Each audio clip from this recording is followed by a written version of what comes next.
إن الحمد لله نحمده ونستعينه ونستغفره ونعوذ بالله من شرور أنفسنا ومن سيئات أعمالنا من يهدي الله فلا مضل له ومن يضلل فلا هادي له وأشهد أن لا إله إلا الله وحده لا شريك له وأشهد أن محمدا عبده ورسوله أما بعد فإن أحسن الكلام كلام الله وخير الهدي هدي محمد صلى الله عليه وآله وسلم وشر الأمور محدثاتها وكل محدثة بدعة وكل محدثة بدعة وكل بدعة ضلالة وكل ضلالة في النار. Donc nous poursuivons Inch'Allah ta'ala le livre intitulé Ahkam Manasik al-Hajj wal-Umrah de Cheikh al-Islam ibn Taymiyyah rahmatullah alayh. Donc le Cheikh rahimahullah, il nous a parlé pour ce qui était des invocations durant at-tawaf. Il nous a rappelé rahimahullah qu'il n'y avait pas d'invocation bien précise que le prophète sallallahu nous a enseigné, sauf bien entendu l'invocation, comme nous l'a rappelé le Cheikh, qu'il disait le prophète sallallahu alayhi wa sallam lorsqu'il terminait un premier tour de tawaf et lorsqu'il est arrivé entre les deux coins, c'est-à-dire au moment où il dépassait au Rukn al-Yéméni et qu'il arrivait donc au coin de la pierre noire, alors à ce moment-là il disait cette dua: Rabbana atina fid dunya hasana wa fil akhirati hasana wa qina adhab an-nar. Et il nous a rappelé le Cheikh que le prophète sallallahu alayhi wa sallam, il finissait beaucoup de ses duas avec cette invocation. Ensuite, يقول رحمه الله: والطواف بالبيت كالصلاة إلا أن الله أباح فيه الكلام فمن تكلم فيه فلا يتكلم إلا بخير ولهذا يؤمر الطائف أن يكون متطهرا الطهارتين الصغرى والكبرى ويكون مستور العورة مجتنب النجاسة التي يجتنبها المصلي والطائف طاهرا. Ensuite il nous dit que le tawaf autour de la maison sacrée d'Allah subhanahu wa ta'ala, c'est comme kas-salah, c'est comme la prière. Et bien entendu ici, kas-salah, c'est-à-dire c'est comme la prière. Ça ne veut pas dire que c'est une prière. Et on va voir un peu plus loin que le cheikh va nous évoquer des différences qu'il y a entre le tawaf et la prière. Et on reviendra également un peu plus loin sur un hadith du prophète sallallahu alayhi wa sallam qui va donc dans ce sens, dans le sens de la parole du cheikh. On y reviendra au moment convenu. Ensuite il dit donc que c'est comme la prière, sauf donc ici une première différence qu'il va nous dire, sauf qu'Allah subhanahu wa ta'ala, il nous a permis de parler, c'est-à-dire qu'on peut parler, ce qui est chose interdite durant la prière. Mais celui qui va parler, il ne parle qu'en bien. Il ne parle qu'en bien, c'est-à-dire qu'on a le droit de parler que dans ce qui est du bien, comme par exemple donner un conseil à une personne, ou amr bil ma'ruf, nahy anil munkar, ordonner un bien, réprimander un mal, etc. Cela c'est permis durant le tawaf, contrairement à la prière. Donc on voit déjà une différence. Donc on comprend bien pourquoi le cheikh a dit at-tawaf bil bayt kas-salah, comme la prière. Et ensuite il nous a donné une première exception, illa. ولهذا يؤمر الطائف أن يكون متطهرا الطهارتين الصغرى والكبرى. Et c'est dans ce sens, vu donc que le tawaf c'est comme la prière, et que pour la prière il nous est demandé d'être pur, de s'être purifié avant même de commencer la prière, de la purification mineure qui concerne bien entendu le hadath al-asghar, qui est le fait donc d'enlever ce qu'on appelle le hadath al-asghar, donc l'impureté mineure. Donc on enlève l'impureté mineure par al-wudu, par les ablutions. C'est pour ça qu'il dit le shir at-taharatayn as-sughra wal-kubra, et également al-kubra, donc qui est la purification majeure, et elle qui va enlever al-hadath al-akbar, l'impureté majeure, comme par exemple al-janaba, après qu'on ait eu un rapport intime avec notre épouse, et donc ceci qui va impliquer al-hadath al-akbar, l'impureté majeure, cela ne peut être éliminé, dissipé que par al-ghusl, c'est-à-dire donc le lavage complet du corps. Donc de même pour celui qui va faire le tawaf, la personne il faut qu'elle soit dans cet état de pureté totale. On va revenir dessus car le cheikh il va nous expliquer qu'il y a ici bien entendu une grande divergence entre les savants pour ce qui est de at-tahara durant le tawaf, c'est-à-dire d'être en condition de pureté durant le tawaf. Également, وَيَكُونَ مَسْتُورَ الْعَوْرَةِ, de même donc, comme pour la prière, la personne, il faut qu'elle cache les parties qu'elle doit cacher, qui lui sont obligatoires de cacher, en présence d'étrangers. Pour ce qui est de l'homme, bien entendu, al-awra, c'est du nombril jusqu'au genou. Et pour ce qui est de la femme, alors son corps, il est awra. Elle doit donc cacher as-saq, ses chevilles, al-qadam, ses pieds, as-sadr, le haut de la poitrine, al-riqab, les talons, et également, pour beaucoup de savants, al-wajh, c'est-à-dire le visage. Tout ça, il faut que la femme, elle le cache durant le tawaf. Et malheureusement, on voit que beaucoup de femmes, elles sont dénudées à ces endroits-là, c'est-à-dire qu'on voit leurs pieds, qu'on voit leurs chevilles, qu'on voit leur cou, qu'on voit une partie de leurs cheveux, etc. Et tout ça, bien entendu, ça rentre dans ce qui est mal. Et si la personne, elle veut que son hajj soit mabrour, qu'il soit accepté, qu'il soit fait avec bonté, alors il faut qu'elle, lors de son tawaf, il faut qu'elle respecte ces règles. Et pour ce qui est de la femme, que ce soit durant le tawaf et tout le reste des rites du pèlerinage.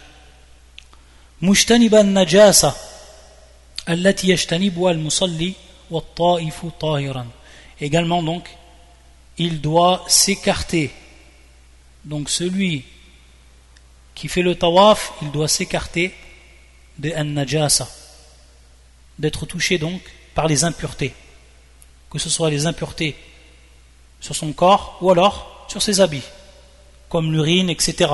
Il doit s'écarter donc de toutes ces impuretés, comme il le fait pour la prière. Lakinna fi wujub at-taharati fi at-tawaf niza'un bayna al-ulama. Donc ici le cheikh va nous rappeler qu'il y a une grande divergence chez les savants de l'islam pour ce qui est de at-tahara, pour ce qui est de l'état de pureté lorsqu'on fait le tawaf. Est-ce qu'on doit être obligatoirement en état de pureté? Et est-ce que notre tawaf il va être accepté uniquement si on est en état de pureté, comme pour ce qui est de la prière, ou non? Il y a ici une différence entre le tawaf et la prière pour ce qui est de at-tahara. Donc l'Ishir nous dit par cette parole niza', c'est-à-dire donc qu'il y a une grande divergence. Et quelle va être la cause de cette divergence? Le Shir il va ici nous donner un point qui est essentiel pour comprendre cette divergence. Il va nous dire فإنه لم ينقل أحد عن النبي صلى الله عليه وآله وسلم أنه أمر بالطهارة للطواف ولا نهى المحدث أن يطوف ولكنه طاف طاهرا. Donc ici, une des principales causes de cette divergence, c'est que lorsque les savants sont revenus à la sunna du prophète sallallahu alayhi wa sallam, ils se sont aperçus que personne n'a rapporté du prophète sallallahu alayhi wa sallam qu'il a obligé d'être en état de pureté lorsqu'on faisait le tawaf, et qu'il n'a pas interdit celui qui était en état d'impureté qu'il fasse le tawaf, mais lui, le prophète sallallahu alayhi wa sallam, il a fait le tawaf alors qu'il était en état de pureté. Ça c'est de par son acte. Donc à partir de là, il va y avoir une divergence, et les savants vont donc regarder d'autres preuves, ils vont émettre un effort d'interprétation pour ce qui est de leur argumentation prise du Coran ou de la Sunna, comme on va voir.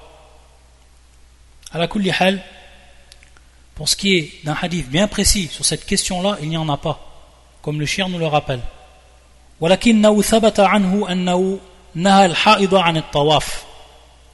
Par contre, on sait que le prophète sallallahu alayhi wa sallam, il a interdit la femme qui a ses règles de faire le tawaf. D'après le hadith qui est rapporté par l'imam al-Bukhari et l'imam Muslim muttafaqun alayh, min hadith al-Mu'minin Aïcha radiyallahu ta'ala anha, lorsqu'elle a eu ses règles durant le hajj et qu'elle en a informé le prophète sallallahu alayhi wa sallam, il lui a dit ce hadith: if'ali ma yaf'alu al-hajj ghayra an la tatufi bil bayti hatta tathuri. C'est-à-dire, fais tout ce que fait le pèlerin, sauf, donc ici l'exception, ghayra, sauf que tu ne fais pas le tawaf autour de la maison jusqu'à que tu sois en état de pureté. Ça, c'est un hadith qui est très important pour ce qui est de ce chapitre-là. Hadith à connaître par cœur. If'ali ma yaf'alu al-hajj ghayra an la tatufi bil bayti hatta tathuri. Hadith muttafaqun alayh. Donc, les savants, ils vont prendre de ce hadith, mais qui n'est pas ici spécial pour tout le monde, car c'est une catégorie de personnes, et ici donc la femme qui est en état qui a ses menstrues, la femme qui a ses menstrues, certains savants vont prendre cela comme preuve, ils vont dire donc la tahara, elle est obligatoire. Et même ceux qui vont dire que c'est une condition pour le tawaf, que c'est même une condition pour le tawaf. C'est-à-dire que la personne, si elle fait le tawaf et qu'elle n'est pas en état de pureté, alors son tawaf il n'est pas accepté. Naam. Donc, ils vont prendre comme preuve cela. Et ici, il n'y a pas d'opposition à ce qu'a dit le shir auparavant, car ce hadith, il concerne, comme on a dit, une catégorie bien précise de personnes. Il n'est pas global. Donc, ceux qui vont le rendre global, ils vont dire donc à partir de là, ce qu'on nous on va en tirer, c'est que ici il y a une condition qui est at-tahara, et que cette condition, nous on va l'appliquer de manière globale à tout le monde. D'autres qui vont dire non, ceux qui ne voient pas que at-tahara c'est une condition, ou alors qu'elle est obligatoire pour faire le tawaf, ils vont dire non. Ce hadith, on le laisse pour cette catégorie de personnes, et on ne généralise pas pour ce qui est des autres personnes. Fi ishtirat tahara, sur la condition donc de la pureté. Donc c'est comme cela qu'il va y avoir une divergence. Et s'il y aurait eu ici donc un hadith bien précis pour ce qui est de la condition de la pureté pour faire le tawaf, alors ça aurait été plus que clair. Et ça aurait été ici qu'al-fasl, serait donc tranché dans cette divergence. Seulement, il n'y a pas eu de hadith qui a précisé cela. Également, il nous dit le shir: وقد قال النبي صلى الله عليه وآله وسلم مفتاح الصلاة الطهور وتحريمها التكبير وتحليلها التسليم. Il va répéter également, ou il va nous rapporter également ce hadith du prophète sallallahu alayhi wa sallam, qui est un hadith rapporté par l'imam Ahmed dans son Musnad, ou Abu Daoud, ou Tirmidhi, ou Ibn Majah, min hadith Abi Sa'id al-Khudri radiyallahu ta'ala anhuma, et qui est un hadith qui est authentique, comme Sahhahu al-Albani fi al-Jami' al-Saghir, où le prophète sallallahu alayhi wa sallam il nous dit la clé de la prière c'est la purification. Donc on doit être purifié pour pouvoir commencer la prière. Wa tahrimuha takbir, c'est-à-dire donc on commence la prière, qu'on rentre dans la prière avec le takbir, et qu'à ce moment-là donc il nous est interdit de faire ce qu'il nous était permis de faire avant la prière. C'est pour ça que le terme tahrim ici il est employé. Wa tahrimuha at-takbir wa tahliluha at-taslim, et que donc on finit cette prière avec le taslim, avec la salutation. Et le terme employé tahlil, c'est-à-dire que les actes qui étaient interdits durant la prière, ils vont devenir autorisés après qu'on ait terminé cette prière. D'où le terme tahlil. فالصلاة التي أوجب لها الطهارة ما كان يفتتح بالتكبير ويختم بالتسليم كالصلاة التي فيها ركوع وسجود وكصلاة الجنازة وسجدتي السهو وأما الطواف والسجود التلاوة فليس من هذا. Donc ici le cheikh il veut nous faire comprendre que pour ce qui est de at-tahara et que cette purification qui est obligatoire pour la prière, c'est cette prière même que le prophète sallallahu alayhi wa sallam nous a cité dans ce hadith de Abu Sa'id al-Khudri. C'est pour ça qu'il va nous dire c'est cette prière même qui s'ouvre par le takbir et qui se termine par at-taslim, la salutation. Et cette prière même où il se trouve des inclinaisons, ar-ruku' wa sujud, également sujud, les prosternations. De même pour ce qui est de la prière de al-janaza, la prière que l'on fait sur le mort. De même pour ce qui est de les deux prosternations concernant la distraction. Tout cela, il nous faut donc obligatoirement être en état de pureté. Sinon, tout cela n'est pas accepté.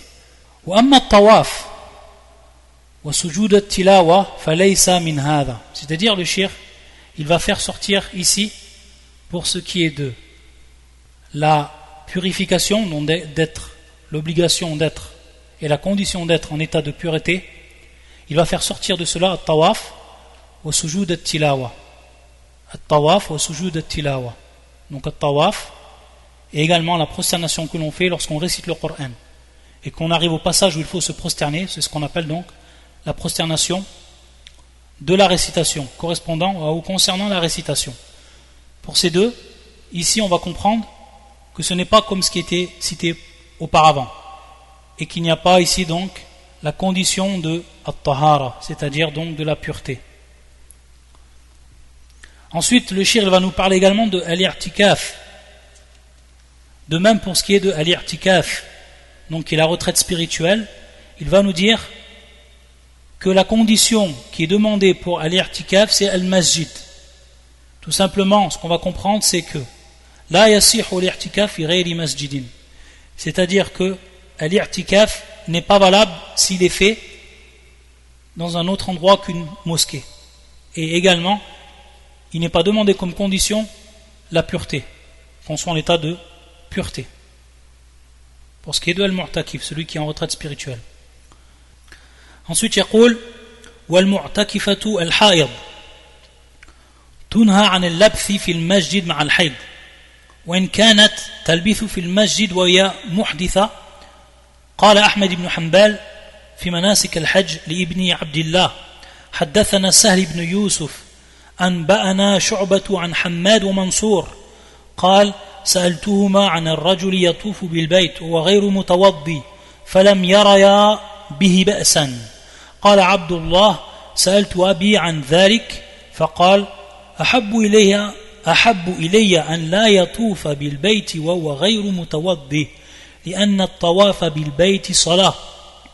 وقد اختلفت الرواية عن أحمد في اشتراط الطهارة فيه ووجوبها كما هو أحد القولان في مذهب أبي حنيفة لكن لا يختلف مذهب أبي حنيفة أنها ليست بشرط. طيب. Donc de même il nous dit pour la femme qui fait la retraite spirituelle mais qui est en état qui a ses menstrues, alors on interdit de rester dans la mosquée à cause bien entendu de al-hayd, à cause bien entendu de ses menstrues, car la femme qui a ses menstrues, il n'est pas permis qu'elle reste dans la mosquée. Par contre, elle peut rester dans la mosquée si elle est en état d'impureté, bien entendu, ce qui ne touche pas al-hayd. Ensuite le shir il va nous rapporter l'avis de Ahmed ibn Hanbal, l'imam Ahmed rahimahullah ta'ala. Et ici, après avoir donc cité l'avis de l'imam Hamad ou l'imam Mansour, lorsqu'on leur a demandé pour ce qui est de la personne qui fait le tawaf et qui n'est pas donc en état de pureté ici, qui n'a pas fait le wudu, c'est-à-dire on ne parle pas de celui qui est en état de janaba, mais celui qui n'a pas fait le wudu, donc ici le hadath al-asghar, et qu'ils n'ont pas vu de mal à cela, c'est-à-dire que la personne elle fait le tawaf alors qu'elle est en état d'impureté mineure.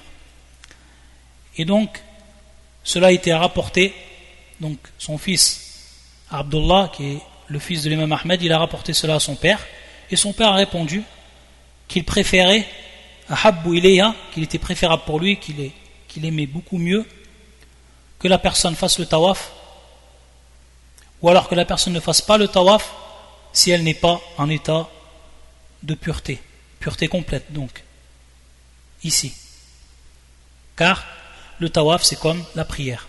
Ensuite le shir va nous rapporter que les versions qui ont été rapportées de l'imam Ahmed sur cette question là, elles sont différentes les unes des autres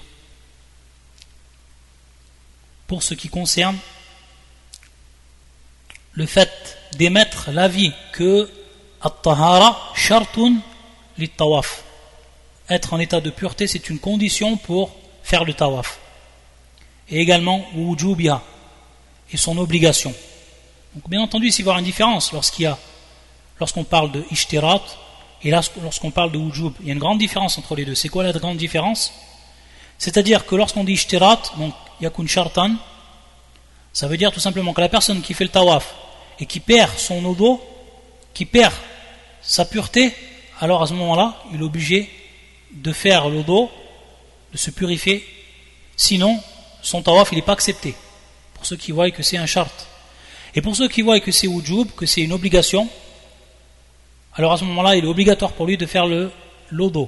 Mais s'il perd le wudu et il continue, alors son tawaf sera quand même accepté, même s'il était à l'encontre de cette obligation. Donc ça c'est une grande différence qu'il y a entre les deux, pour bien comprendre. C'est pour ça qu'ensuite il va nous rapporter ici, Cheikh al-Islam ibn Taymiyyah va nous rapporter l'avis de l'imam Abi Hanifa rahimahullah ta'ala, ou plutôt son madhab pour être plus précis, le madhab de l'imam Abi Hanifa. Il va nous dire qu'il y a également deux avis sur cette question-là dans le madhab, et les deux avis qui concernent uniquement al-wujub, pas al-shart, qui concernent uniquement al-wujub, c'est-à-dire est-ce que c'est obligatoire ou non.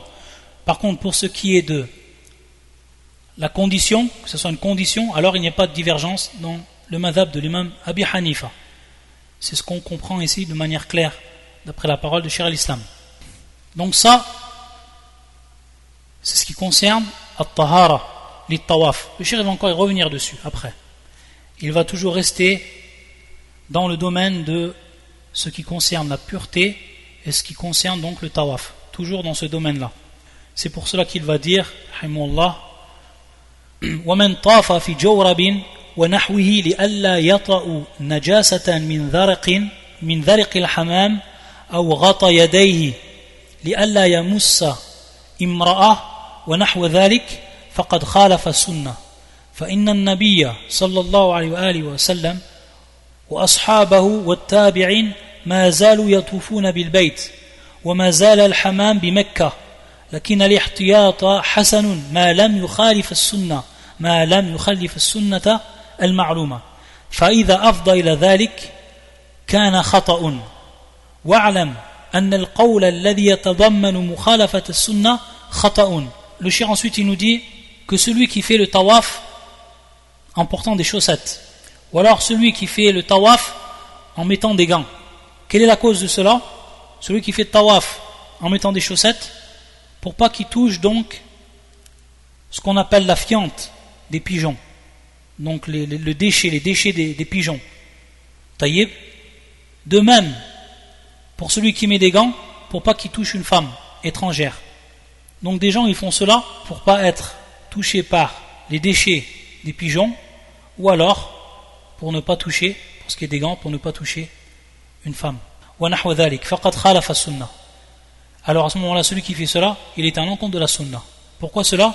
Parce que le prophète sallallahu alayhi wa sallam et ses compagnons, de même ceux qui sont venus après, les disciples des compagnons, at-tabi'in, tout le monde n'ont cessé de faire le tawaf. Il y a toujours eu des pigeons, il y a toujours eu la présence également de femmes taïeb, et ils n'ont jamais fait cela, c'est-à-dire qu'ils n'ont jamais mis des gants, ou alors ils ont mis des chaussettes spécialement pour se protéger de cela. Donc ça va à l'encontre, dans ce sens, ça va à l'encontre de la sunna. Et il nous dit le shir, ça ne veut pas dire que al-ihtiyat, c'est-à-dire donc se protéger d'une chose qui serait mal, n'est pas bien, bien au contraire. Il nous dit Hassan, c'est quelque chose de bien. Tant que, et donc c'est une condition, tant que ça ne va pas à l'encontre d'une sunna qui est connue. Et ici la sunna qui est connue, c'est que le prophète sallam, il n'a jamais fait cela. Et s'il y avait eu donc une faïda et un bien à faire cela, le prophète sallallahu alayhi wa sallam aurait été le premier à le faire. Et les compagnons l'auraient suivi dans cela, également les tabi'in. Mais personne n'a fait cela. Donc on est bien ici dans un cas de mukhalafa, c'est-à-dire de contradiction avec la sunna du prophète sallallahu alayhi wa sallam. Et donc c'est une erreur. C'est pour ça qu'il nous dit le shir que toute parole qui comprend une contradiction avec la sunna du prophète sallallahu alayhi wa sallam, c'est une erreur, khata'un. Il va nous donner ici un autre exemple pour prouver également ici que des personnes vont à l'encontre dans le domaine de at-tahara, dans le domaine de la pureté. Il y a des personnes également qui vont à l'encontre de la sunna du prophète sallallahu alayhi wa sallam. Et il nous dit كمن يخلع نعليه في الصلاة المكتوبة أو صلاة الجنازة خوفا من أن يكون فيهما نجاسة فإن هذا خطأ مخالف للسنة فإن النبي صلى الله عليه وسلم كان يصلي في نعليه وقال إن اليهود لا يصلون في نعالهم فخالفوهم وقال إذا أتى المسجد أحدكم فلينظر في نعليه فإن كان فيهما أذى فليدلكهما في التراب أو فليدلكهما في التراب فإن التراب لهما طهور وكما يجوز أن يصلي في نعليه كذلك يجوز أن يطوف في نعليه كذلك يجوز أن يطوف في نعليه وإن لم يمكنه الطواف ماشيا فطاف راكبا أو محمولا أجزاه بالاتفاق. Ensuite le shir il dit, et il nous donne donc un second exemple pour ce qui est de al-mukhalafa, c'est lorsqu'une personne qui prie et lorsqu'elle va prier, alors qu'elle a ses chaussures ou ses chaussons ou autres, elle les enlève. Mais pourquoi elle les enlève? Donc que ce soit durant les prières obligatoires ou alors que ce soit durant la prière mortuaire. Quelle est la raison ici? La raison, c'est qu'il a peur qu'il se trouve une najasa, une impureté, qui soit collée donc à ses chaussures ou à ses chaussons ou autres. Alors il les enlève. Il nous dit le shir, c'est une grande erreur et ça va à l'encontre de la sunna. Pourquoi cela? Parce que le prophète sallallahu alayhi wa sallam nous a dit dans ce hadith qui est rapporté par l'imam Abu Daoud ou al-Hakim, une hadith Shaddad ibn Aus radiyallahu ta'ala anhu, et qui est un hadith sahih et dont la version est la suivante: Khaliful Yahoud, faites le contraire des juifs, fa innahum la yusalluna fi ni'alihim wala khifafihim, eux ils ne prient pas dans leurs chaussures ou avec leurs chaussures et ne prient pas avec leurs chaussons. Et donc dans ce sens on doit faire le contraire des juifs, et ça c'est une base dans la religion que l'on retrouve beaucoup dans la sunna du prophète sallallahu alayhi wa sallam, qu'il faisait le contraire de ce que faisaient les juifs et les chrétiens. Et ici c'est encore un exemple. Et donc ce qu'on va comprendre à ce moment-là, c'est que le prophète sallallahu alayhi wa sallam, il priait et il a également encouragé ses compagnons et donc sa communauté à prier dans les chaussures pour faire le contraire des juifs. Alors comment maintenant des gens ils vont enlever leurs chaussures, mais dans quel but ici? Donc bien entendu il y a une raison, dans la raison qu'ils auraient peur qu'il y a une najasa. Alors que s'il y a une najasa, ou qu'ils ont peur qu'il y ait une najasa, le prophète sallallahu alayhi wa sallam nous a indiqué ce qu'il fallait faire. C'est pour ça qu'il va dire le shir waqal إذا أتى المسجد أحدكم فلينظر في نعليه فإن كان فيهما أذى فليدلكهما في التراب فإن التراب لهما طهور. Dans ce hadith qui est rapporté par l'imam Abu Daoud min hadith Abi Sa'id al-Khudri, où le prophète sallallahu alayhi wa sallam nous dit celui qui arrive à la mosquée alors qu'il regarde ses chaussures, et s'il trouve donc une impureté, alors qu'il enlève cette impureté biddalk, c'est-à-dire en frottant avec at-turab, avec la terre, car la terre elle est pure. elle a un moyen de se purifier la terre. Donc ici, il les frotte dans la terre pour faire partir cette najasa. فَإِنَّ التُّرَابَ لَهُمَا طَهُورٌ. Car cette terre, c'est un moyen de purification. Donc on voit ici ce que le prophète sallallahu alayhi wa sallam nous a enseigné. Donc si la personne a peur qu'il y a une najasa, alors qu'elle regarde tout simplement, si une najasa, elle l'enlève en frottant ses chaussures sur la terre ou ses chaussons, etc. Et ensuite elle prie dans ses chaussons ou dans ses chaussures. Mais le fait qu'elle enlève cela de peur qu'il y ait une najasa, هذا هو مخالف للسنة. هذه المخالفة للسنة. C'est ce qui va en contradiction avec la sunna. De même pour ce qui était de la question du tawaf, concernant toujours ici la pureté. وكما يجوز أن يصلي في نعليه كذلك يجوز أن يطوف في نعليه. Donc de même, si la personne, il lui est permis de prier dans ses chaussures, de même, il lui est permis de faire le tawaf avec ses chaussures. Ensuite, يقول رحمه الله وإن لم يمكنه الطواف ماشيا فطاف راكبا أو محمولا أجزاءه بالاتفاق. C'est-à-dire si la personne ne peut pas faire le tawaf en marchant, alors elle peut le faire rakiban, c'est-à-dire qu'elle peut être sur une monture, si cela bien entendu est possible. Elle peut être sur une monture. Et la preuve de cela, c'est le hadith qui est rapporté par l'imam Muslim dans son authentique, min hadith Jabir, طاف رسول الله صلى الله عليه وسلم بالبيت في حجة الوداع على راحلته. C'est-à-dire que le prophète sallallahu alayhi wa sallam, il a fait le tawaf durant le pèlerinage d'adieu alors qu'il était sur sa monture. Ou mahmoulan, ou alors qu'il se fasse porter. Comme on peut voir les personnes âgées qui se font porter, que ce soit sur des chaises roulantes ou alors qui se font porter par d'autres moyens. Tout cela, bien entendu, ajza'ahu bil ittifaq, tout cela est permis à l'unanimité. كذلك ما يعجز عنه من واجبات الطواف مثل من كان به نجاسة لا يمكن إزالتها كالمستحاضة ومن به سلس البول فإنه يطوف ولا شيء عليه باتفاق الأئمة. Donc de même pour la personne qui ne peut pas faire ce qui est obligatoire durant le tawaf, par exemple une personne qui a une najasa et qui ne peut pas enlever cette najasa, qui ne peut pas se défaire de cette najasa, de cette impureté. À titre d'exemple ici, la femme qui a dam al-istihad, c'est-à-dire la femme donc qui a le sang qui coule d'elle, ce sang donc impur, et qui est le sang que l'on trouve après les menstrues, et qui a bien entendu des caractéristiques particulières. Donc ce sang-là, la femme bien entendu, elle ne peut pas s'en débarrasser. Taïb. Donc, elle fait quand même le tawaf. Elle fait quand même le tawaf. Comme elle faisait la prière. Comme il lui était permis de faire la prière. Tout en prenant bien entendu les précautions qu'il faut. Comme elle le faisait également pour la prière. Taïb. De même, pour la personne qui a ce qu'on appelle salas al-boul. Salas al-boul. Ce qui est ce qu'on appelle l'énurésie. Ce qu'on appelle énurésie, c'est-à-dire que la personne, elle a de l'urine qui sort involontairement et qu'elle ne peut contrôler.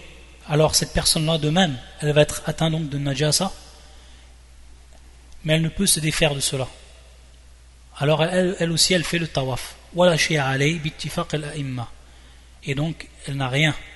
Elle fait son tawaf et elle n'a rien à faire en compensation. À l'unanimité également. وكذلك لو لم يمكنه الطواف إلا عريانا فطاف بالليل كما لو لا يمكنه الصلاة إلا عريانا. De même pour ce qui est de la personne qui ne peut faire le tawaf qu'en étant nue. Bien entendu, ça serait dans un cas vraiment particulier, qu'elle ne trouve pas d'habit, qu'elle n'ait pas d'habit et qu'elle est obligée de faire son tawaf, alors elle fait son tawaf, même en étant nue. Car ici, c'est bien entendu, on rentre fil ad-darura, on rentre dans ce qui est de la grande nécessité.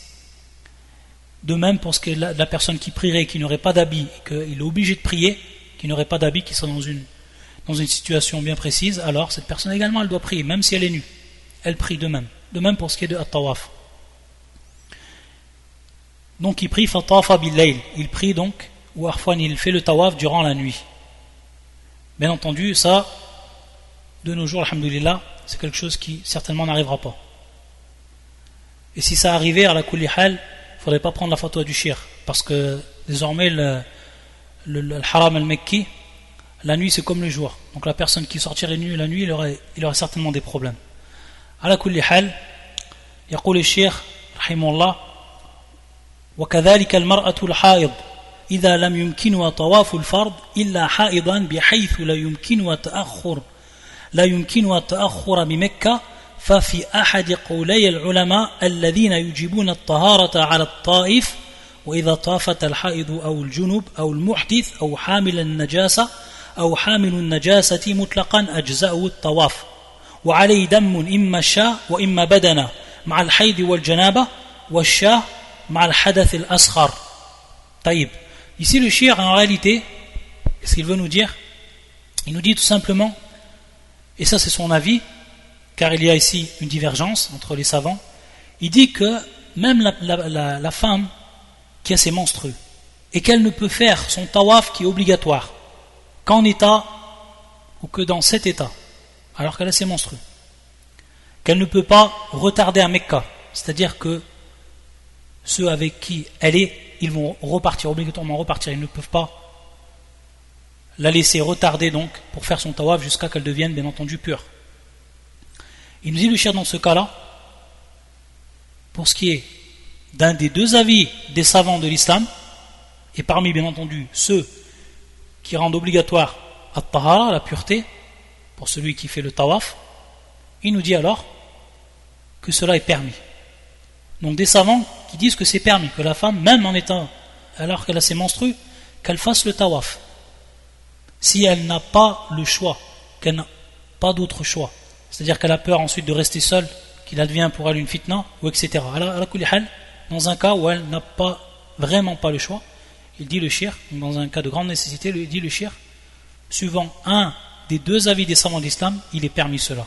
Il nous dit de même pour ce qui est de al-junub, celui qui est en état de janaba, ou al-muhdith, celui qui est en état d'impureté, ou alors celui qui porte donc une najasa, de manière mutlaq, il nous dit également ajza'u at-tawaf, c'est-à-dire que le tawaf il va être pris en compte. Par contre, ici bien entendu cette question-là c'est une question d'ijtihad, c'est-à-dire qu'il ne va pas avoir de preuves sur ce que le shir maintenant il va citer, mais c'est un ijtihad des jurisconsultes et de ce que lui voit valable le shir, rahimahullah, et c'est à titre de compensation. Il va dire donc la personne qui va faire cela, alors alayhi dam, c'est-à-dire donc elle devra égorger un mouton. Le mouton pour celui qui fait le tawaf avec al-hadath al-asghar, alors qu'il est en état d'impureté mineure, et badana, donc al-badana qui est soit une vache ou soit un chameau, al-ibl ou al-baqara, qui représente donc al-badana. Al-badana, si la personne elle fait le tawaf alors qu'elle a ses règles, ou alors qu'elle est en état de janaba. Ça c'est à titre de compensation. Et comme on l'a dit, c'est un ijtihad, jurisconsulte, qui ont cité cela, sans qu'il n'y ait de preuve directement.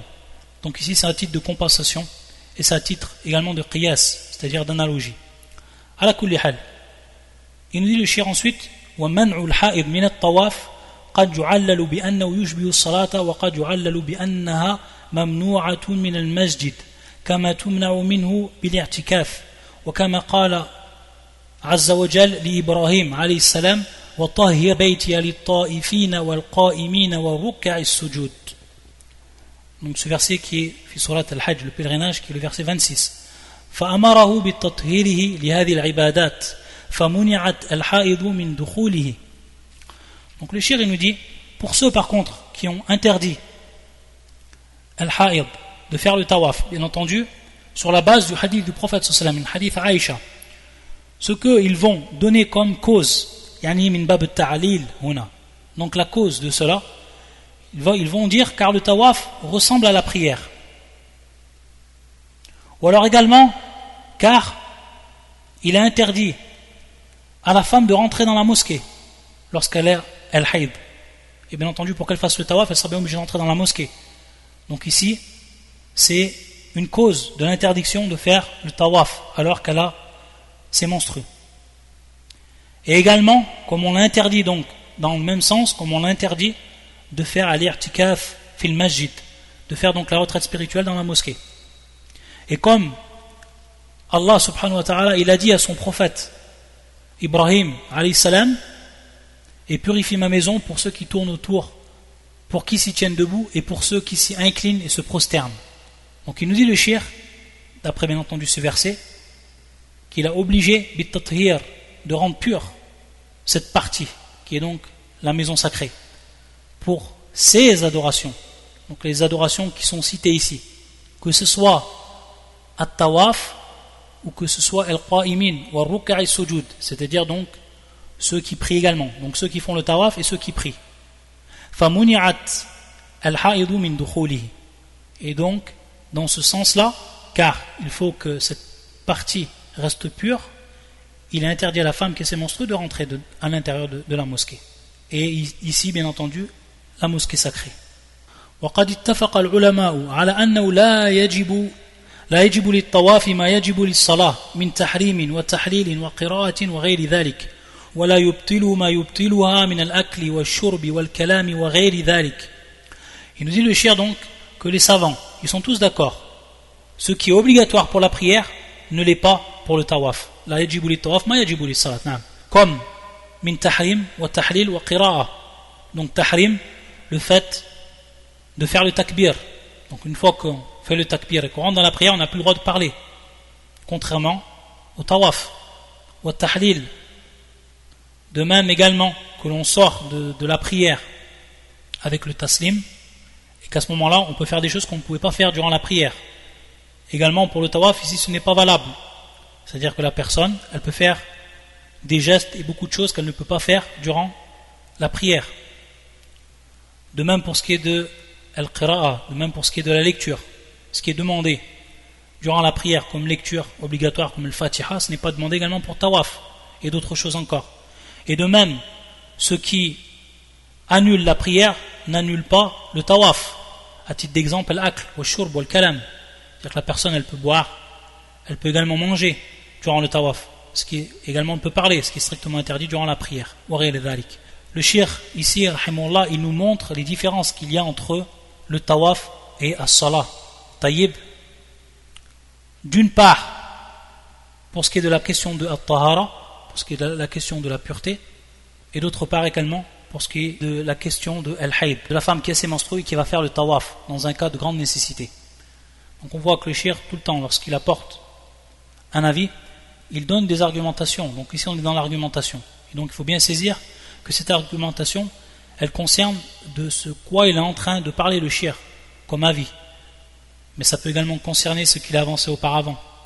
Ce qu'il a avancé auparavant, concernant donc la pureté durant le tawaf, de façon plus générale. Et il nous dit وَلِهَذَا كَانَ مُقْتَضَى تَعْلِيلِ مَنْ مَنَعَ الْحَائِضَ لِحُرْمَةِ الْمَسْجِدِ أَنَّهُ لَا يَرَى الطَّهَارَةَ شَرْطًا بل مقتضى قولي أنه يجوز لها ذلك عند الحاجة كما يجوز لها دخول المسجد عند الحاجة وقد أمر الله تعالى بالتطهير للطائفين والعاكفين والركع السجود. La femme de même, elle peut rentrer et elle peut passer dans al-masjid en cas de haja. Elle peut rentrer donc dans la mosquée si elle a une chose qui est importante, c'est-à-dire vraiment en cas de nécessité de rentrer et ensuite de ressortir. Donc la femme, elle peut faire cela dans un cas de nécessité, de rentrer donc dans la mosquée à ce moment-là. Donc de même pour ce qui va être du tawaf, car on est bien ici fi ind al-haja, comme il dit le shir, dans un cas de nécessité. Le shir également, il va nous dire qu'Allah Azza wa Jal, il a ordonné de purifier cette partie, la maison sacrée, pour ceux qui font le tawaf, pour ceux qui font la retraite spirituelle, pour ceux qui prient. Mais il va nous dire le shir qu'il y a bel et bien des différences entre eux, entre celui qui fait le tawaf, entre celui qui fait la retraite spirituelle et entre la prière. Car ici al-akif ou celui qui fait la retraite spirituelle, on ne lui demande pas comme condition qu'il soit en état de pureté tant qu'il reste dans la mosquée. ولا تجب عليه الطهارة من الحدث الأصغر باتفاق المسلمين. Et il ne lui est donc pas obligatoire d'être purifié de l'impureté mineure. وهذا باتفاق المسلمين. Bien entendu, de manière unanime. Bien entendu, pour ce qui est du junub, celui qui est en état de janaba, il doit bien entendu sortir, faire sa grande ablution, c'est-à-dire son lavage, ou alors s'il ne trouve pas d'eau, tayammum, et ensuite il revient dans la mosquée. Par contre, pour ce qui est de l'hadath al-asghar, il n'y a pas d'irtilaf chez les savants. Il peut donc rester. Donc on voit ici qu'il y a bel et bien une différence. C'est pour ça qu'il dit le shir وَلَوْ طَرَّتْ الْعَاكِفَةُ الْحَائِض إِلَى لَبْثِهَا فِيهِ لِحَاجَةٍ جَازَ ذَلِكَ وَأَمَّا الرُّكْعَ السُّجُودِ فَهُمْ الْمُصَلُّونَ وَالطَّهَارَةُ شَرْطٌ لِلصَّلَاةِ بِاتِّفَاقِ الْمُسْلِمِينَ. Donc, ici le shir il fait bien apparaître que pour ce qui est de al-aqifa, celle qui va faire la retraite spirituelle et qui va avoir ses menstrues, si elle est obligée de rester à l'intérieur de la mosquée, qu'elle n'a pas le choix, alors il lui est permis cela, dans un cas de grande nécessité comme on a dit. Par contre, pour ce qui est des ruka' al-sujud, qui sont bien entendu al-musalloun, qui sont les prières, ceux qui s'inclinent et ceux qui se prosternent, alors at-tahara shartun lis-salah, c'est-à-dire qu'ici que la pureté, c'est une condition même d'acceptation de la prière, bittifaq al-muslimin, à l'unanimité. Donc on voit ici que le shir continue à nous montrer bel et bien les différences, pour ne pas dire que le tawaf, ça serait comme la prière, et que donc la femme qui est en état de haïd, elle ne fait pas la prière aslan, contrairement au tawaf. Dans un cas de nécessité, elle peut faire le tawaf. Donc on voit tout ça, c'est une argumentation que le shir ici développe. C'est pour ça qu'il dit c'est-à-dire que la femme qui est en état de menstru, elle ne prie pas, elle n'a pas à prier. La prière elle est annulée, elle n'a pas rattrapé cette prière aussi. يبقى الطائف هل يلحق بالعاكف أو بالمصلي أو يكون قسما ثالثا بينهما هذا محل اجتهاد. C'est pour ça qu'il nous dit le shir. On a maintenant at-taif, c'est-à-dire celui qui fait le tawaf. Est-ce qu'on le place dans le groupe de ceux qui font la retraite spirituelle, ou alors dans le groupe des prieurs, ou alors c'est un groupe qui serait en fait un troisième groupe, un groupe différent de ces deux groupes? Ça c'est la question. C'est ici en réalité la place de l'effort d'interprétation, c'est-à-dire que les savants, les jurisconsultes, ils vont faire un effort d'interprétation, ils vont analyser, ils vont regarder, et ils vont dire, en fait, ceux qui ont dit que c'était une condition at-tahara pour celui qui fait le tawaf, alors eux, ils l'ont mis dans le groupe des prières, c'est-à-dire ils ont dit c'est comme un prière, et le prière, il doit obligatoirement être, et c'est une condition pour lui at-tahara. Pour ceux qui ont dit non, c'est pas une condition pour lui at-tahara, alors ils les ont placés dans le groupe de ceux qui font la retraite spirituelle, car la retraite spirituelle, il n'est pas demandé la pureté, ce n'est pas une condition la pureté pour que la retraite spirituelle soit acceptée. Taïb. Ou alors ce serait carrément un qism thalith, c'est-à-dire un autre groupe qui serait ni dans cela ni dans cela, et que, à titre d'exemple, on dirait ici ça serait simplement al-wujub, que ce serait donc une obligation at-tahara, ce qui ferait sortir du groupe de al-akif ou du groupe de al-musalloun, de al-akifun al-musalloun. À la kulli hal ici, tous ceux qui ont donné ici leur avis, ils ont fait un effort d'interprétation et ils en ont ensuite déduit leur avis. Wallahu ta'ala a'lam. Ensuite on continuera la semaine prochaine ou vendredi prochain, Inch'Allah ta'ala, ce vendredi-là, bi'idhnillahi ta'ala. Subhanakallahumma bihamdika ashhadu an la ilaha illa anta astaghfiruka wa atubu ilayk.